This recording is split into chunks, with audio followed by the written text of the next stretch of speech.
Welcome to the round table. I am Jennifer Eller, and with me today is my co-host Mike Hill and our producer Nick Wilson.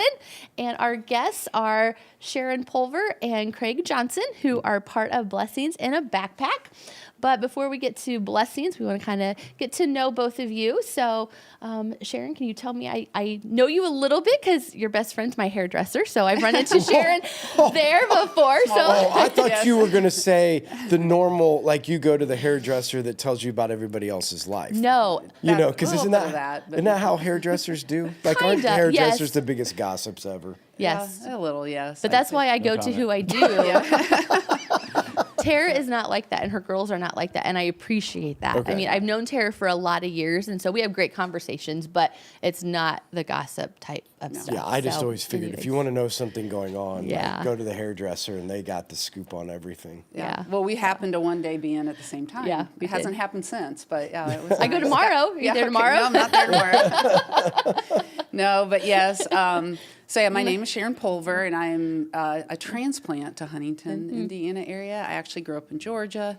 To make a long story short, I met my husband in Montana, and he was from Roanoke. So, well, how did you do that? Well, I decided to take a gap year before gap years were a thing, because now they are. But I graduated from college in 1992, but I wanted to go west of the Mississippi. Had never been there, and I picked Montana, and just so happened to meet my husband, who was from Roanoke and went to Montana after high school. Wow. Because he wanted to be a hunting guide. So you appreciate that. But so he did that for 3 years, and I ended up staying for 3 years, much to my dad's, he was horrified because I wasn't using my college degree, but I skied and I did all kinds of fun stuff. But anyway, he was from Roanoke.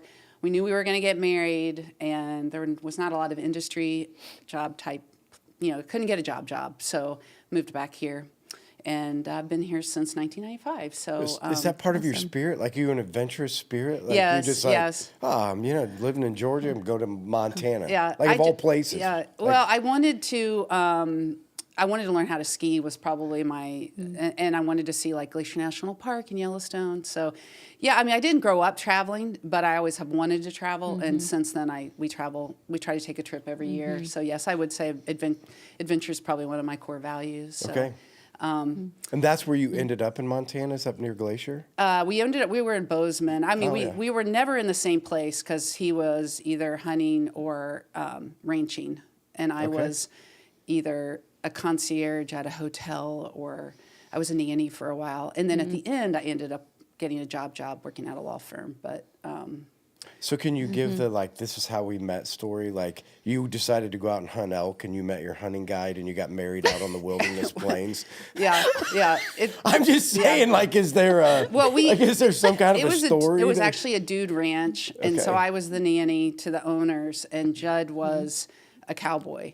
And we had a mixer. That's what you called it back then. You had a mixer with all the temporary help, because we were all college kids or whatever. Yeah. And I don't know what, we were all passing around driver's license, and Judd and I have the same birthday. Wow. But I'm a year older than him. And we have the same middle name. And that's kind of how we connected. And then... So, I hate to interrupt, what's the passing around driver's license thing? Is it don't wear a name tag? I think it was everybody put the stuff in a basket. What does your driver's license look like? Yeah. I don't know. Back then we didn't have Facebook or Instagram. We had driver's license. So. I love those parts of the story. I'm the way I met my husband, I picked his name out, his driver's license out of the hat. Yeah. And you wait to the singles, the speed dating, but it's maybe that's what we need to bring back, mixers. We need to bring back mixers. That's how people could get in the dating game again. Yeah, get off those dating apps and get back to mixers. Get down to mixers. Yeah, everybody put their driver's license in a hat, Sorry. Okay. Side note, but then moved here and settled in and realized it was a great place to raise a family, and so we got married and had 2 kids, and now they're both grown, and Hank's almost out of college, so empty nester now, and so life's been good. Yeah, awesome. So what do you like to do now? I know you said you still travel. Yes. But what other hobbies do you have? I love to read, and I'm a dedicated Y member, so I go to the gym a lot. I'd like to do Bible studies, so I enjoy that. And just probably that's about it. I work full time, so. what What was- types of books? That's what I was going to ask. Sorry. My I'm just favorite is curious. historical fiction. That's my favorite genre, but if I was going to pick one, it would probably be World War II historical fiction. Wow. I would read that all day long. So do you have a favorite? God, it's a tough question. I wish you'd given me that one ahead of time. But yeah, No, it's okay. Yeah, I was just can't curious if think one of one sticks off the top out. of my head. But yeah, Okay. I like to read a lot about. I don't know. It makes it more realistic, I guess, when it's still fiction, but Yeah. it's based in some facts. So interesting to me. Yeah, great. Craig, I'm on. you're on. Yeah. So tell us about you. Well, I was born and raised in Huntington.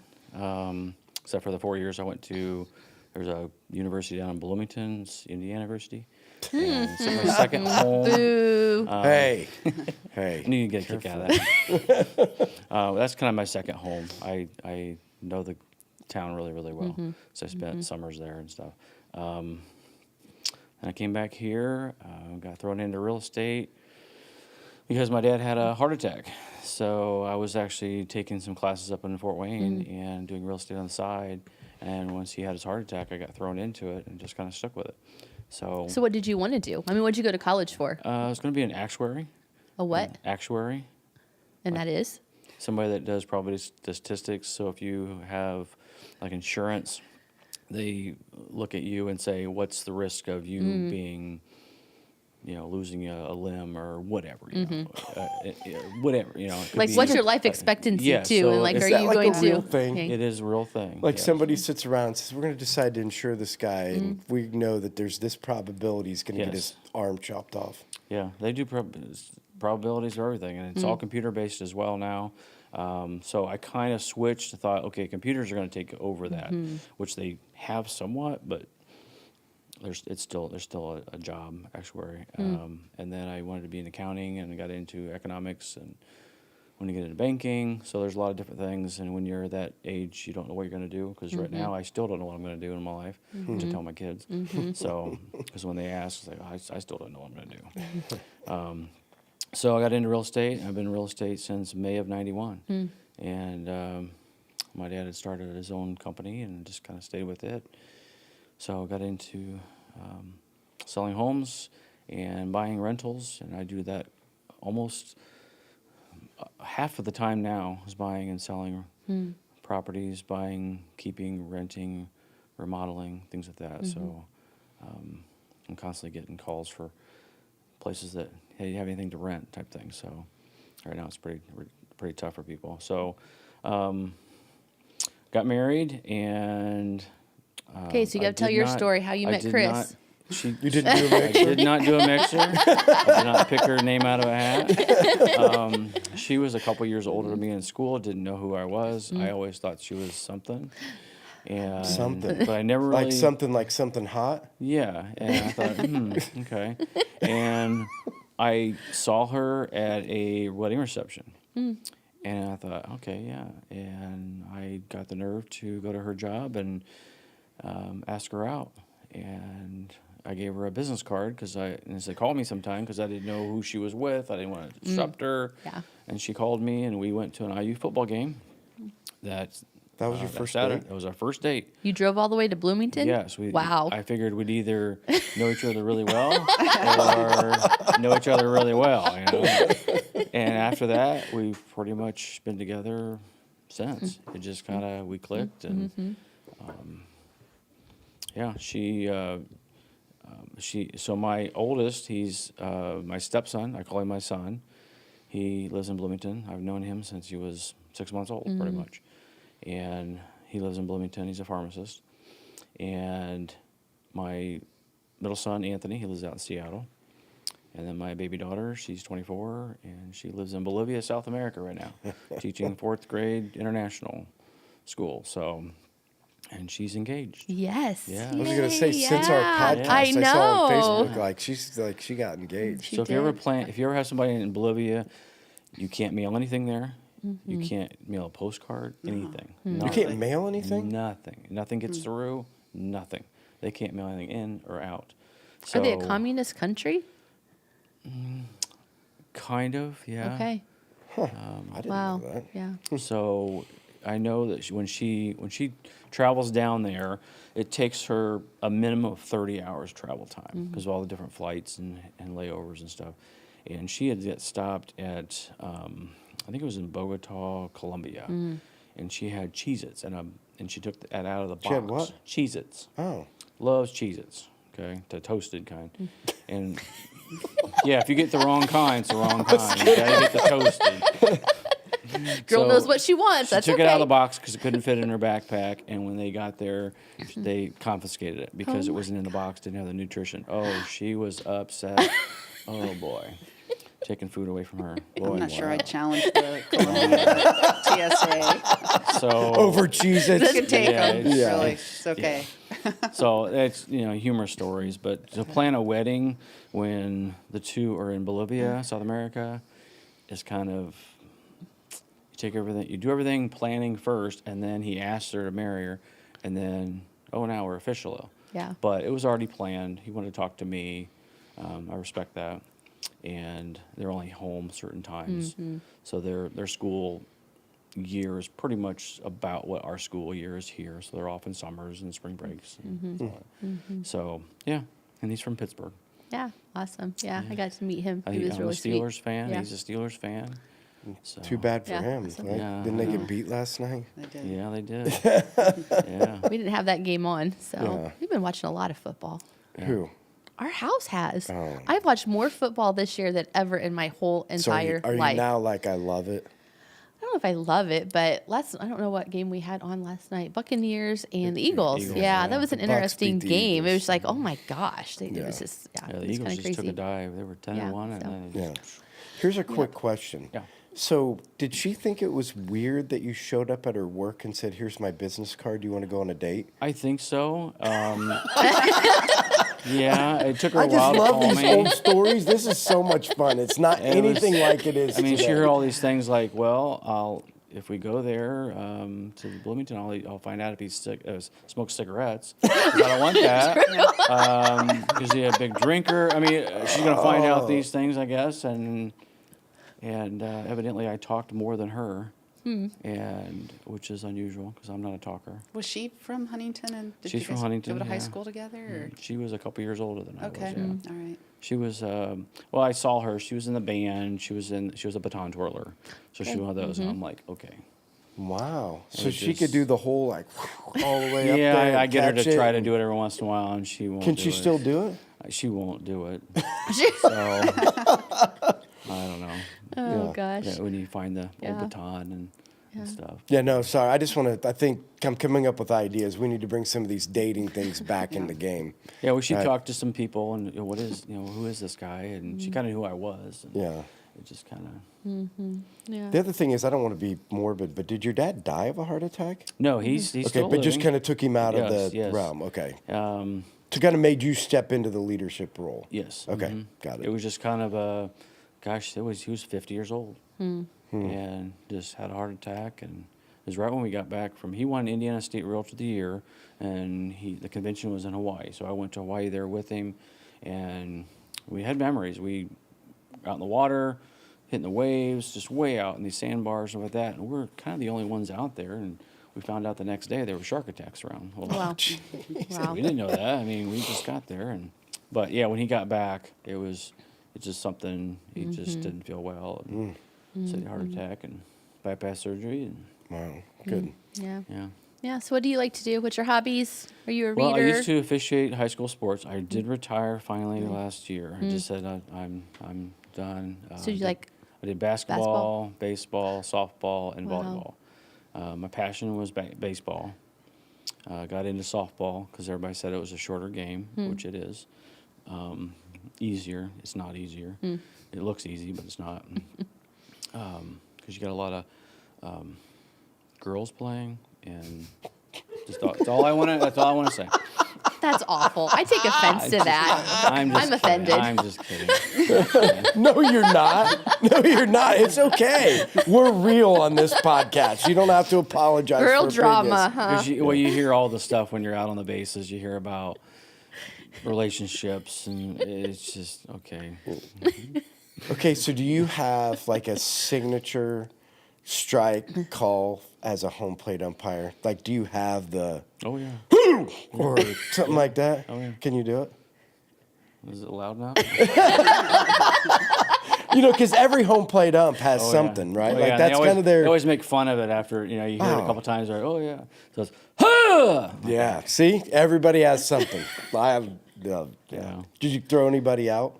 Oh yeah. Okay. Parents or kids? No, parents not. No, you don't really do that. You kind of get the coaches and say, hey, somebody over here needs to. Did you have anybody of it. kick dirt on you?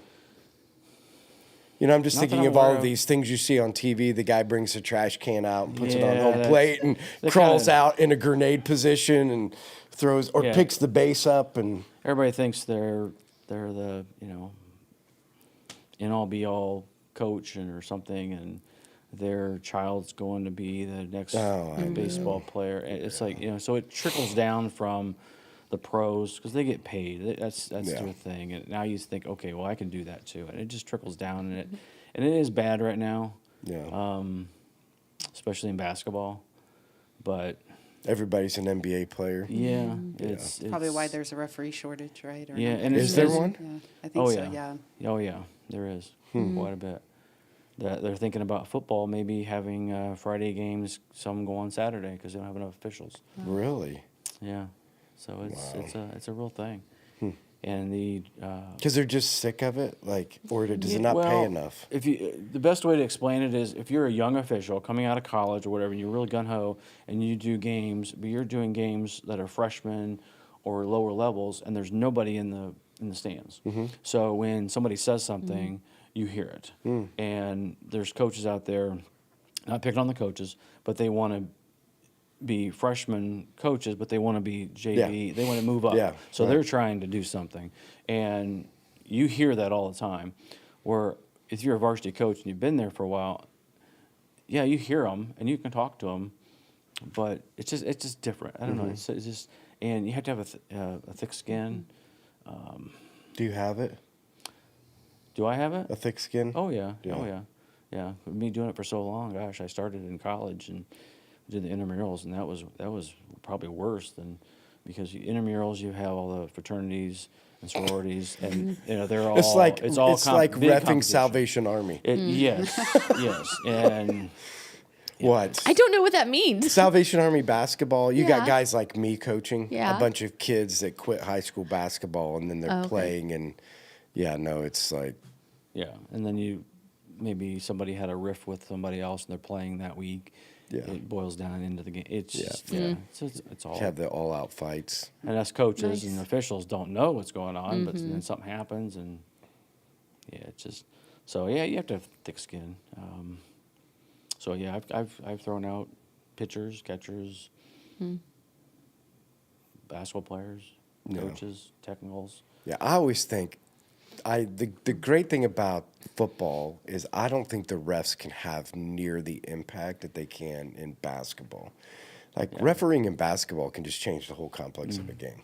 Like how they choose to call fouls underneath. And again, I'm Right. not saying I'm a Right. ref. I'm just a person watching, but that can change from game to game. Oh, yeah. Right? Like the physicality that's allowed in one game isn't Right. allowed in another. And one guy getting 2 fouls in the first half can change the Oh, yeah. complexion, where in football, I mean, that just doesn't change the complexion of the game Right. as much, Right. especially at the high school level, Right. Like it's less to yell about. Right. You Football is more of injuries. Yeah, To key for players. sure. Yeah. But if you ever watch, on the officiating thing, if you ever watch a basketball game that's a full crowd, and if you're witnessing and you can see it, if there's a call made, a certain section of people will get an uproar or whatever. It's all about angles because they can see what that angle is, and maybe somebody else does. That's why you have 3 officials out there. They're all different angles. And they may have seen something, these replays, and it's a split second. Yeah. It's just. Yeah, when we go and watch girls' basketball games, I'm like, people are yelling at officials, and I'm like, are you kidding me? Just let them play. It's already like watching paint dry. Just let it go. I don't know what you're yelling about. Just they're all traveling. They're all fouling. They're all, you know what I mean? Nothing not being Right. sexist, but there is a for sure difference between girls basketball and guys basketball and the level of how it all works. And I'm like, oh my gosh, just let him go. I don't know why you're yelling at the ref. If I was them, I'd just let him keep running up and down the floor. The worst story I had was when I did a Riverview Crestview 7th and 8th grade. I think it was, I don't know. It was one of the games. It was really tight. Both teams were really good. And my partner was struggling. And so I had to kind of pick it up and stuff. And I actually got a phone call at home After the game? the next day. And this is back before caller ID, all that stuff, and anonymous. And I thought, I'm not doing any more local stuff. And that's a factor too. You just, that's why you lose officials. Did they like yell at you? Just Told him. I can't really say anything. Okay, but you didn't even know who it was. It was like a non. Oh, it's it like, was some male. That's all I know. That's all you know. Wow. And evidently they had somebody that played on the team and that lost, and Wow. it was because of Yeah. me and the other official. Were you at the Crestview Riverview game the football game when the ref died? Remember that? That's been. Was that I can't remember the guy's name. he died? but Yeah, he died at halftime. yeah. Yeah, I was actually the I Lime never heard City. that. Yeah, With Lime it's City terrible. officials. Wow. Yeah, I can. Doug Yana. Yeah. Yes, It I was heard about awful. that, and there's actually me and Steve Godfroy. He was the president at the time. We had to get together, and Steve's there's- still doing it. I saw him the Yeah, other night. he's kind of retiring too. But I don't feel like he'll probably die on the field. It's just him. But yeah, there's an insurance policy and stuff like that. So we had to do all that to help with the state get the insurance policy, things like that. Yeah, So no, it was just sad. Wow. it was really sad. I heard about that and I was like, I just talked to him like 2 weeks ago. Yeah, I'm like, And what? it was- This never happens. Nice Yeah. guy. I think he was maybe 50. Yeah, just died of a massive. Well, that's what Wow. they said. Just died Yeah. of a massive heart attack right out there on the field, and Yeah. right during the game, or during Wow. the game, it's halftime. But yeah, Yeah. Wow. it was- Crazy. okay. Yeah. Things happen. Sorry. Sorry. No, it's all right. No, yeah. Well, yeah. So, favorite childhood memory for you, Sharon? Wow. What? sticks out well, to I mean, you? we, as a family, we would go every year to Florida. I mean, we didn't have a lot of resources to travel, but that was something my dad would make sure we did every year. And so I always remember going, we went to like the Daytona Beach area, New Smyrna Beach, actually, every single year. And so I don't think I just knew that I wanted to pass that to my kids and travel with them because that was just something I always enjoyed. So. So, what's your favorite trip that you've done with your family? We went probably a favorite. It's hard to pick, Right. but we did a RV trip with Jill and Kevin Jameson and their two daughters, and then our family of 4. So there were 8 of us in an RV. Wow. You guys were all wow. in the same RV. All in the same RV. Oh, I thought you did different ones when No. you did How it. big was your RV? Hopefully that was like. It would. We did have a tent, but just because there was not. I mean, you had to sleep on an air mattress on the floor if you Wow. didn't have a tent, and Wow. but we had some problems. So the tent was leaking, and then so we ended up just all cramming into the RV. But it was Yosemite, Lake Tahoe, Napa Valley, all in California, and that was. Wow. Was Robin Just so Williams unique. driving the RV? No, but I won't say who was driving, but we crossed the Golden Gate Bridge. If you've ever crossed it, you get to the other end, and there's a toll to get into the city of San Francisco.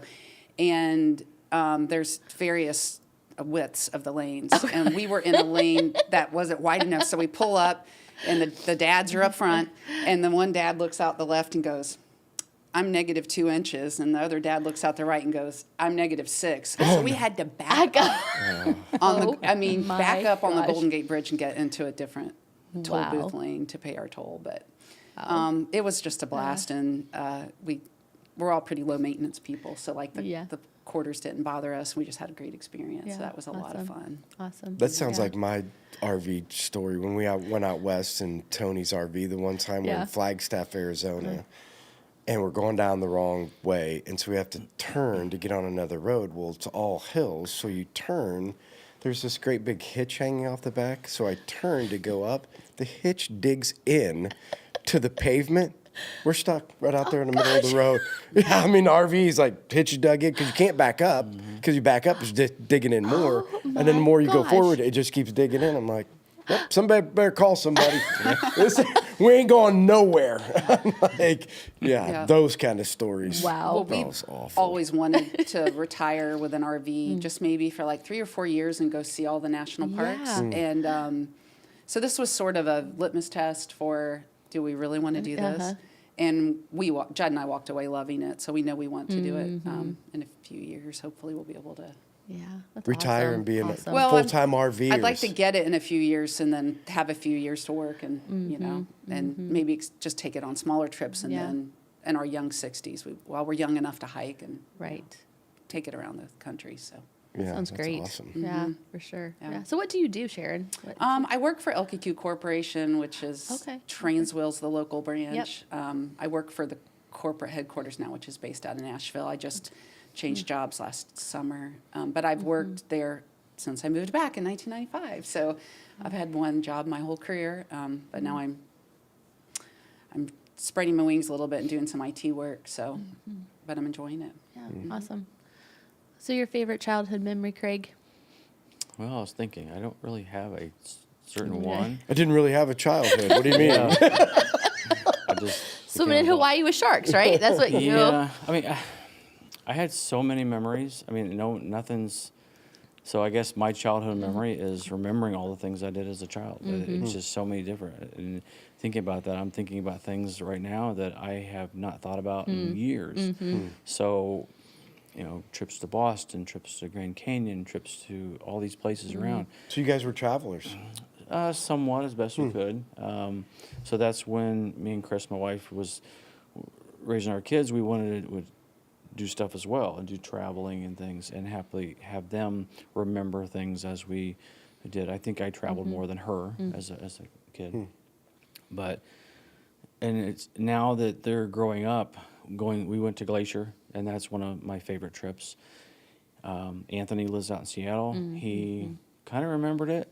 So he, instead of kind of remember it, he took off and went over there and saw the places, and his memories are coming back. And that kind of made me feel good that they're enjoying the things. And Emily's not afraid to go to Bolivia or Costa Rica or Honduras. And when they went with David Dean down to Dominican, I mean, it just, the world is there. Right. It's not just down the road. I mean, Fort Wayne is not a big trip like it used to be. It's, yeah. So, and I don't know, it's, next thing I know, Zach, our oldest, he called us one day, by the way, I'm going to Europe. Oh, when are you going? Well, I'm on the plane. Oh gosh. I mean, type thing. You know, go. He went to German Fest with a bunch Yeah. of old college guys and hung around. Yeah. And it's like they're not afraid to do that. Yeah, So that's that's good, great. and that's what's helped us and how we tried to do somewhat of educational trips with also fun. If that makes sense. Yeah. So, do I have a childhood memory? My childhood had a lot of memories. There's a lot of different. I mean, one's not better than the other. Yeah. So that's awesome. I didn't have a bad childhood. So, which I hear goes into blessings. You know, if you want to Yep, talk about yep. blessings, but No, I thought we could start talking about blessings. my wife's and- the nurse at the high school, and sometimes she comes home and she's just drained, and you know, she can't tell me who the people are, or whatever. And I just can only imagine what she deals with. Yeah. And I think if I named 20 different things, I'd probably just touch it of what she deals with. Yeah. And so it's just, I don't know, it's sad sometimes. Yeah. Yeah. That- So let's just start talking about, blessings in a backpack. So we wanted to have both of you on because one of the things that Life Church does for any of our new guests that come and fill out a card, we give $5 to a local organization, and Blessings in the Backpack is one of them. And I can't say that we actually packed in the room that we're in right now because Yes. you were at Life Church. I don't know, is this the first location that you ever packed? No, it's in? our second. Your second? Okay. But so we just want to learn a little bit more about what Blessings does. So I guess start from the beginning, Craig, like how Blessings started and came to Huntington. How much time we got? You got maybe 20 minutes. So, Blessings is a national organization based out of Louisville, Kentucky. And how we got started in Huntington, my daughter, she had attended Canterbury School in Fort Wayne. When she was there, it was her last year there, and she came to Huntington after that. But she was actually Canterbury School, the middle school, and the high school would pack for the organization up there. They did 4 schools at the time. Well, Hilary Duff, the actress, came in. She's a big supporter of Blessings. She came in and she spoke with everybody and talked about it. And when Emily got home, she was talking to my wife, and there's, hey, how's the Blessings and how it went? And she was talking all about it. And Emily's not a talker as well. And she's like, well, do we have something like this in Huntington County? My wife says, no. So Emily said, well, why not? I don't know. And that was it. A week later, she comes up and says, well, did you find out why? Find out why what? And it's just, and she said, why we don't have Blessings in Huntington County? And it just shocked her, my wife, that why is this sticking in her? And so she's like, I don't know. So she got with Lee Dowdy, which is the youth minister, I think. Children's pastor. Children's pastor here, and say, hey, Emily's talking about this, and they thought, oh, okay. So they made a meeting with Tracy Schaefer, the superintendent at the time, and went and talked to him and told him that when to get Blessings backpack started, and he just sat back in his chair and he says, I've been waiting for somebody to do this. And he just laid out this is what we're going to do. They started in Andrews, started with 15 kids, and this started January of 2011. And so the different churches around had the youth groups would go get food, pack it, deliver it to the schools. And this went on for about the first semester. And things weren't kind of organized. Money was coming in. Lee was in charge of the money, and it was just coming in from just anywhere. And then the next semester, the youth kind of said, it's a little bit too tough for us to do all that, because we were getting from 15 kids, it went to 30, and then went to 45, and just kind of grew. So we started at St. Peter's first on Etna, in their basement. We packed down there, and then we kind of distributed, and it was kind of a struggle in a way. And then it kind of died a little bit somewhat. Emily then came to Crestview. She got with, she found a friend, Holland Anderson, and I was talking to her about it, and they both just kind of said, hey, we need to keep this moving. So the two of them kind of revived it a little bit, and the youth got involved, started with the kids and feeding it, and we started getting little drivers to deliver the stuff, and we started getting too big. Then we moved here in a smaller room, and then we pack everything out here. We went to from like 150 people to 200. It just kind of grew just really fast. Yeah, because you were in every elementary school. Every elementary Which is cool. except for Huntington Catholic, which we've done a couple times, and then Roanoke. Roanoke is, there's a small church organization that does theirs. And we've always told them that if they decide not to do it, then we will just go right in. So do you still do like all the kids on free and reduced, or is it free lunches? Free and reduced is the qualifications. They have to do a permission slip to be involved. So not all of them. I think there's 1,200 or so. Yeah, there's like 1,100, and well, it's like now it's down to like 1,049 because we continue to lose. The attendance is going down in Huntington County elementary schools, but So 1,049 kids each week. well, that's how many qualify, and we are Okay. now feeding over 510. Right. Wow. So we hit the 500 mark this year for the first time. Right, because some they don't really want it, pride, or it could be they live with grandparents. It should be a wide variety of reasons.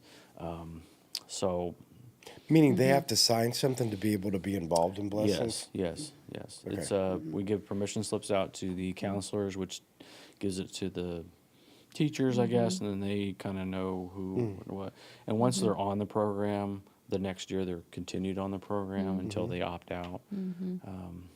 So Yeah, so prior to Emily like coming home and say she wanted to do this, did you ever have a desire to do anything in missions? well, how I got involved was, this is going on. Chris is doing all this stuff, and we were in Andrews. And after the first semester, we thought, okay, we just started. Let's talk to the counselor and say, hey, can we have a meeting and just talk to them about we're in your school. What are we doing right? What are we doing wrong? What can be improved with, or whatever? How's it working?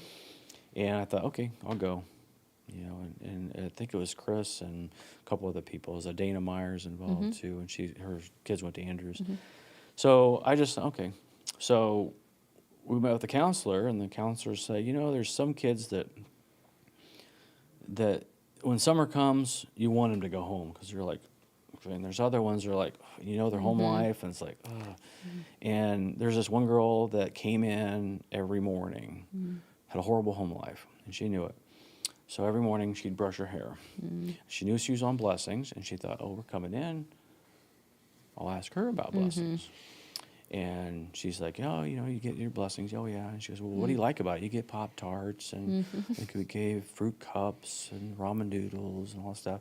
And she was just combing her hair, and she goes, yeah, I really like it. And it's so exciting when I get home on Friday, and I have that bag, and I hold it, and my mom gets home from work, and I give her that bag, and she's got food, and I'm just so proud, you know. And he said, what makes you so proud of that? And I says, well, because then my mom has something to eat, so she's not hungry, and she doesn't beat us as much. Oh, my. And I'm like, I'm thinking they like Pop-Tarts. They like, Wow. And I'm like, I heard that, and I still get chills. I'm getting chills right now. And I'm like, I'm all in. Yeah. This is not just a kid. It's a family. And now we're hearing all these stories. We don't know who the kids are. Right. But we hear all these stories that they bring the food home, and an older sibling will cook the ramen noodles, throw in some chicken or whatever, and they'll make food until their parents get home. Maybe they work late or something. You know, I don't know. But the impact Blessings done is in Huntington County, because you don't think that, you know, when I was growing up, my childhood, hunky-dory. Yeah. Always food on the table, Yeah, good family life, no one's I had yelling, beating breakfast you. every Yeah. morning. Yeah. I talked to my mom, and Yeah. it was a special occasion when my dad was home in the morning. He worked third shift. I mean, it was just, and now it's like these kids are broken families, Yeah. and no food to eat. We heard a special occasion was they go through McDonald's and get a 6-piece McNugget, and they each get a nugget, and it's just, it's tough. Yeah. I just don't understand, but now I do. That it's Yeah. there. We survey the teachers each spring, and we get comments kind of not similar to Craig's, where they'll say, I know these kids, that if they don't have this, they don't have food. Yeah. And so you get that kind of reassurance, even though we can't meet with the families, that there really is a need for this, Yeah. for the students in Huntington Yeah. So then, how County. did you become a part of it, Sharon? Well, I had school-age children, so Emily is 1 year older than Luke, She's- I think, or in between Luke and Hank. I can't in remember, between. but those girls did a great job of spreading the word through the middle school ranks, and so I think Luke was the one that introduced me to it. And at that time, he couldn't drive, so I'm like, well, let's do it. And of course, I think we always tried to let our kids know you are blessed and you give back, and you have work for what you get. You know, we always tried to just give them good core values, and so we had taken them to serve food at the mission in Fort Wayne, and we had done some different things with them. But this was the first time that Luke had said, "Mom, let's go do this." And I mean, I really have to give credit to Emily and Holland, because they were out there spreading the word. So anyway, we came here into this room. It's funny. And I just did that with them for many years. So then as they got older and they started to drive themselves and I had more time, I stepped into more of a leadership role on our committee to help with grant writing. That's my role. So, and, I just feel like it's a great way to give back. It's not a huge time commitment. I mean, if anybody listening is interested in joining our committee, it's not hours and hours and hours. It's volunteer work. We have no paid staff. It's really unique about our nonprofit is we have no operating expenses and no paid staff. So everyone that volunteers for us, time and talents, is 100% volunteer. So. Yeah, so you said like grant writing, because I know sometimes, I mean, at the early days, we were like the Pop Cart church, we collect Pop-Tarts for you guys. And I mean, do you still do things like that? I know you do like big orders through like Kroger's and stuff like that with like, because you can get cheaper costs and stuff. So, I mean, how do you get your donations and what does that look like? Well, we do food drives still, definitely. Missy Ehrenman is our volunteer that organizes all of those. So if anyone is interested in doing a food drive, we'll just definitely, sure, our contact information will be up at some point. We can get that going, but we do grants. Ecolab from town, they have a national foundation. We get a grant from them, and Parkview Hospital contributes to us in 2 different ways, through Huntington County Healing Partners and then through the Parkview Foundation. And then we're a United Way funded partner. And so that's probably the core of our funding. We still have a lot of local support from businesses, though. We have, Nove and Juergen's Hardware gives us money every year. So we have a lot of local organizations that will write a check. So, and just then individuals, I mean, Craig might know more. We just get checks from people who hear about us. So it costs about $4.50 to feed a child for a week. So we always say, if you can give us $5, we can feed a child. It doesn't have to be a large amount of money. Yeah, I know you have a rotating menu, and I'm lucky enough to be a driver to deliver to Flint Springs, and Right. so good. Yeah, well, thank you. for Yeah, that. yeah, I love it. I love it. You don't get to see the people, but Well, it's still a great thing to be a part of. We have a committee, but we have other people that are involved. It takes a village to do what we do. Especially when COVID happened. It was just, what do we do? And we all got together and had a powwow 6 feet apart. And we actually packed in your big area. I think your congregation's there now. Yeah. We had, tables, and we had, 40, 50 people there. We packed 4 weeks or 6 weeks of food. The fire department delivered it to the high school. They put it in the cafeteria, had big long lanes of when that stuff. So when they actually would give the food, deliver their food through the school, they would deliver the blessings with the buses. And then the bus drivers saw how some of these kids were living, because they would see at the house, not necessarily at the bus stop. So Because they would take it up to the house to give to the Yes, families. Yes, and Wow. we started getting donations from bus drivers. Wow. Yeah. They're like, I did not know. And I'm like, hey, I had a light bulb when I heard my story, and but it took the fire department, Ken Akins at the school system with the food. We needed more totes. Next thing you know, I had money, and I ordered totes, and we got the totes before the company close to Canada stopped making them because of COVID. So we had enough totes to do 4 to 6 weeks. So it's just the outreach. You don't know how many people in the village it's taken to do blessings. Because you guys pack every week, correct? Every week, Every yes. week. You have different organizations that come in, and Yes, and sometimes we pack 2 weeks in advance. It just kind of depends on the school system, and also we have people that on our committee that are in charge of that. So everybody's in charge of something, somewhat, and it kind of overlaps. So like if she needs help with a grant, she'll advice from this or that. So it's not a president, vice president, things like that. It's all a committee. Everybody's in charge of this or that. So we get food now from Kroger. We got too big for them. So we had to go to Aldi. Aldi has really been a great. And then when COVID, we could not order big bulk food, so we had to get with Community Harvest Food Bank, and we do a lot with them as well. I just got off the phone with them. We're picking up a big order next Wednesday. wow. So, and we have Juergen's helps us out with the Penske truck. So we go up there with the Penske truck and load it all up and bring it down. And I think that they're trying to get, it's not Love Inc. now, but it's Love something. United with Love. United with Love. They're trying to be a hub where Community Harvest will be in this area. So it will help us location-wise, where we can just order food, get it right there, instead of going all the way up to Fort Wayne and back. So, because they used to deliver it, but with all the costs, I understand. Yeah. Yeah. But we get food drives from different organizations, and next thing you know, we've got a whole bunch of ramen noodles. Yeah. Yeah, the other day when I was picking up, there was a lot of these boxes like Apple Jacks or something like that. I feel like that was we do in cereal, there. and it's very tough to get cereal. Yeah. It's very tough. So it's getting better, but we go through Cisco. And that national organization uses Cisco. They don't. I don't know, cookie cutter of this is what we give a lot more. I don't know if you want to go into what we give. Well, the Cisco packs tend to be like a beef jerky stick and maybe, maybe a mac and cheese with the peel back, one serving. But we do full box size of things. We do full cans of soup. So the 4 menus, 2 of them are protein based.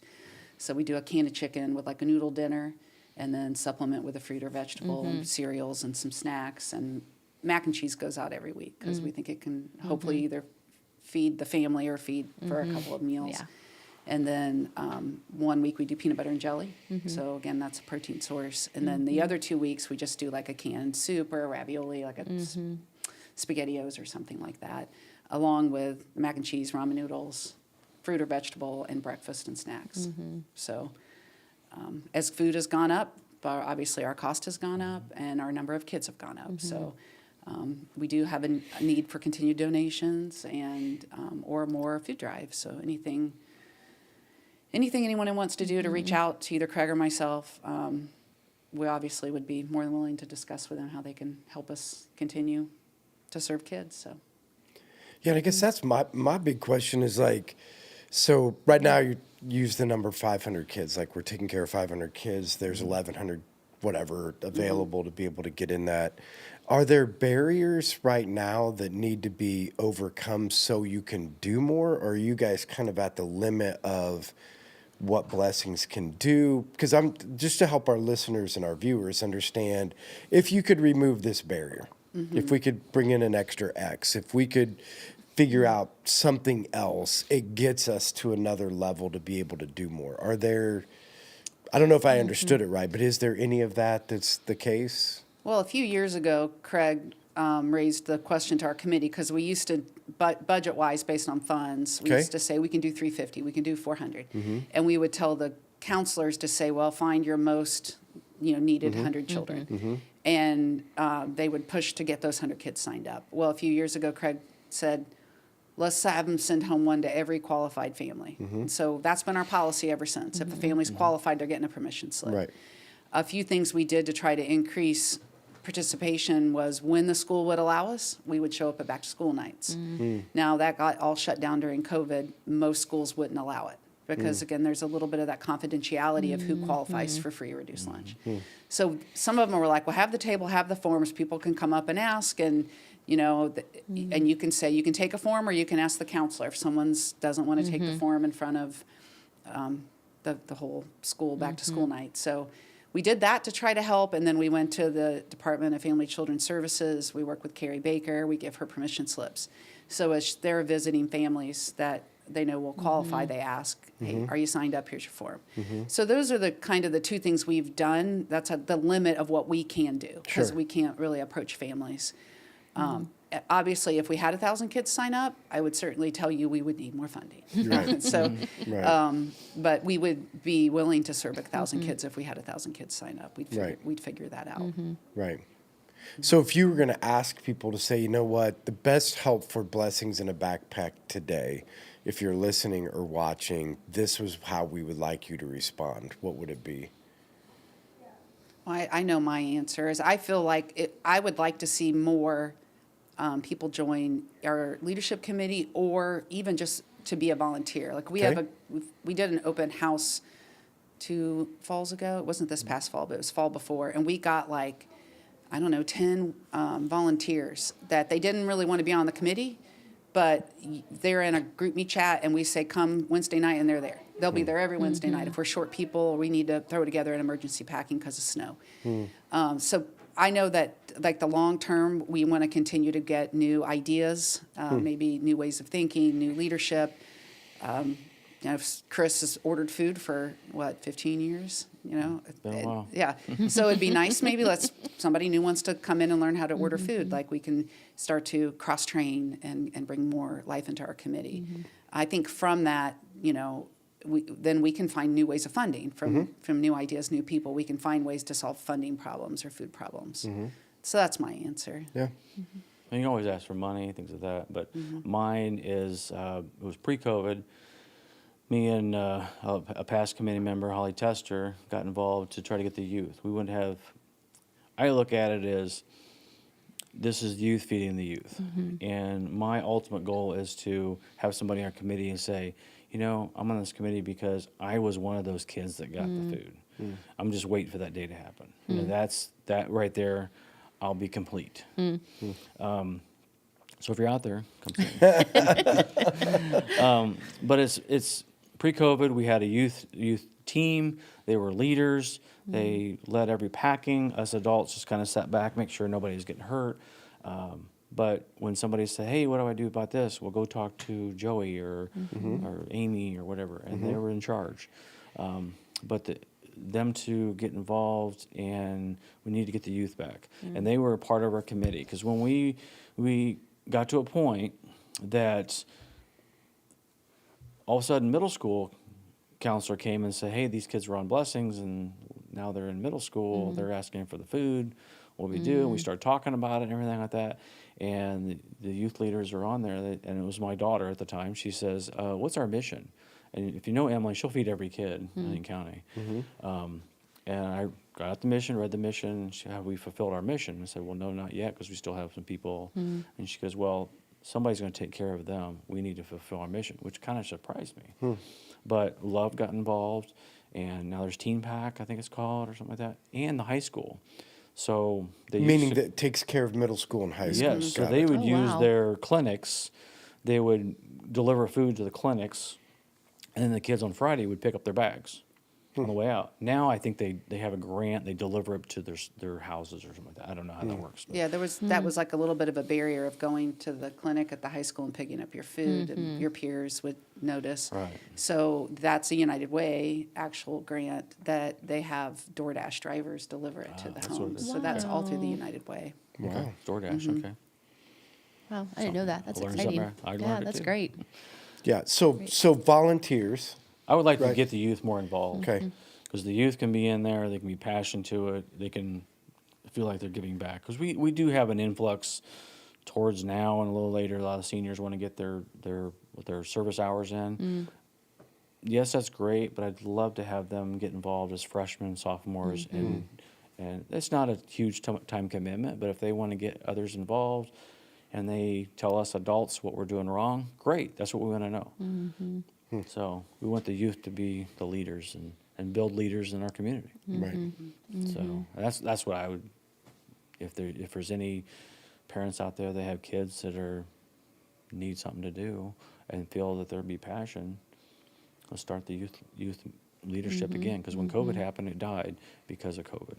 So we need to get it back in And is that something that was led like through, when we say youth, like youth groups from churches or just youth in general? just youth. It was about 10 or 12. They'd get together once a week, once a month or every other month. And me and Holly would just kind of say, "Hey, what do you want to do?" They said, "Hey, we want to get T-shirts. So we want to give out T-shirts." We got money to give T-shirts out. They wanted to do drives at the high school. Some wanted to do it at the middle school, get other people involved. So they had their own ideas. They went to organizations and spoke. If you and I are talking to adults at a Optimist Club or whatever, okay, they understand. But if you got a 15 or 16-year-old that's talking about blessings and how passionate it is, it's going to hit home with them more than us talking. And So the youth group was a wide range of sports. So if you were in basketball season, you were just kind of doing basketball, right? But the students that were golf players in the spring were contributing more in the fall and the winter, and then in spring we wouldn't see them again until the fall. So if that's a barrier to any parents thinking about their children, they can have their sports seasons. Like we had a way to, it just seemed to work out, didn't it, Craig? Yeah. Some would get in the fall and some would be in the spring, and basketball, long season. Right. Next thing you know, the basketball team wants to pack. Well, we don't have a place for pack, so they can break food down, they can clean something. So, yeah, anything.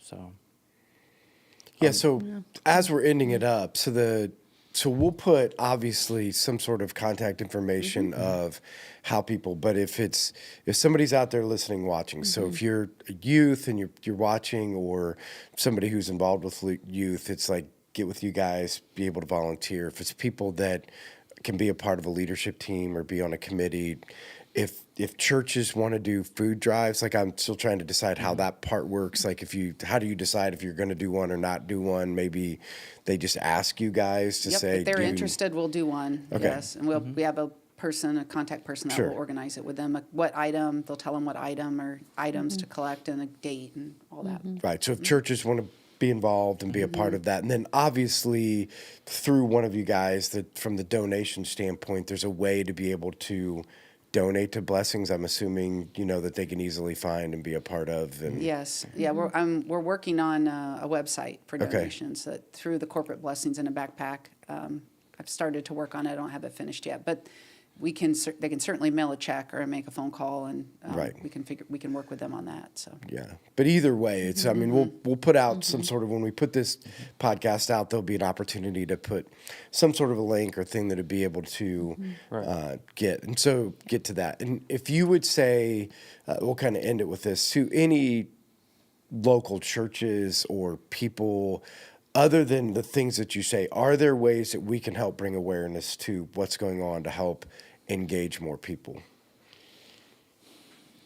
Well, I mean, I mentioned this when I met with the other pastor before. Taylor. Yeah, Taylor.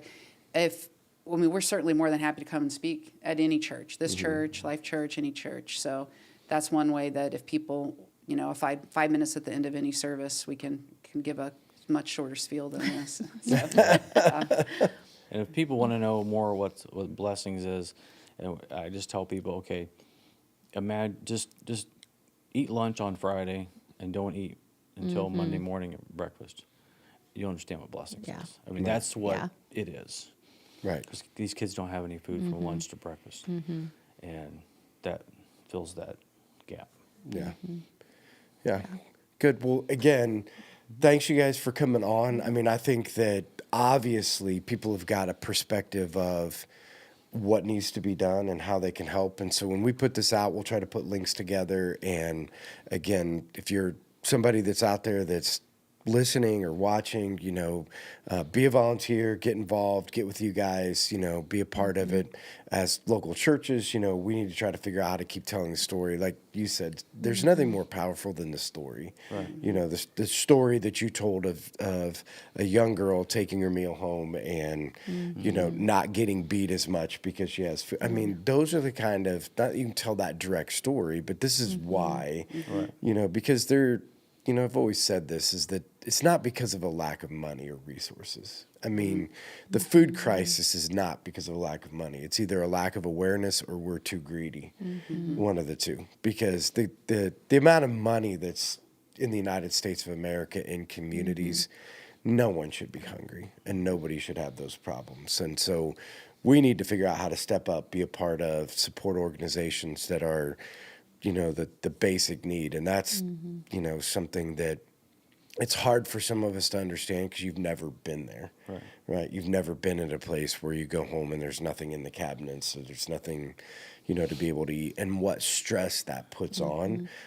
But again, we need to be aware that's a real thing, and it's not just I'm hungry. It causes way more problems than just being hungry. And so Yeah, it's kids aren't as sick as much. I mean, there are some studies. Can you correlate it with Blessings food?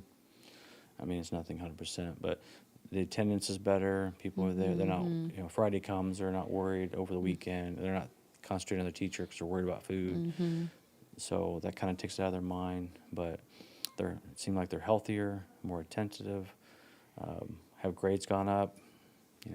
We hopefully they all have, but you can't direct coordinate it.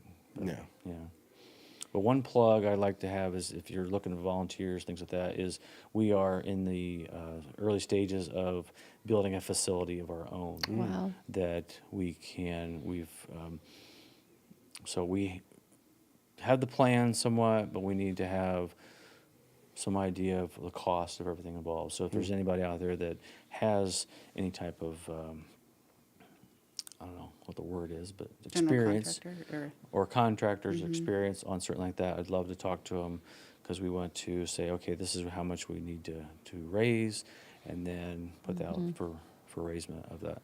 Because we've partnered with one of the local churches that they've actually donated some land. Wow. And which actually attaching to their facility, which will hook into their heating and all that stuff. So it's going to be kind of like what we did here somewhat, but yet we actually we don't really own it. We'd be renting it over so many times, but it would be like free pretty much. So they've reached out to us and we've got it all working. And we just now need to get how much it's going to cost, raise the funds, and start building. And then we can be self-sustaining, and we want to have it where it's easy in, easy out for trucks and Right. deliveries. And Yeah, because right now it's not that it's- easy. yeah, so Which, I really like, you guys leaving here was hard, but I think you have a much better place to pack now Yes. at St. Anne's. More space, More space, but yeah, trying to get to, you have to pull forward and back down. And Yeah. I can't imagine yeah. trying to get a truck to do that. But it's- where you're at now is truly much Yeah, more and room this and place much would better have for storage. a level area. It would have a docking area. It would have our restrooms there. We'll have Yeah. our own heating, cooling, temperature. Keep it. We'll have a area where we could meet as well Yeah, and be a lot yeah. more comfortable. Wow. So it'll be That's awesome. it's more parking. I mean everything. It'll just all be what we need. So it's just now we've got to the steps. Keep taking all the steps, where you were and where you keep progressing. Right. And Right. God will. So we had a bless. local person, John Bostel. course. He did construction. He designed everything we needed. So we need to just go from there and say, this Yep. is what we're going to do, and this is how much it's going to cost. And then we'll go and say, we need this much money. And we've already had some people say, I'll donate my time doing electrical or do this or that. And that would be wonderful Yeah. when that all happens. Yeah.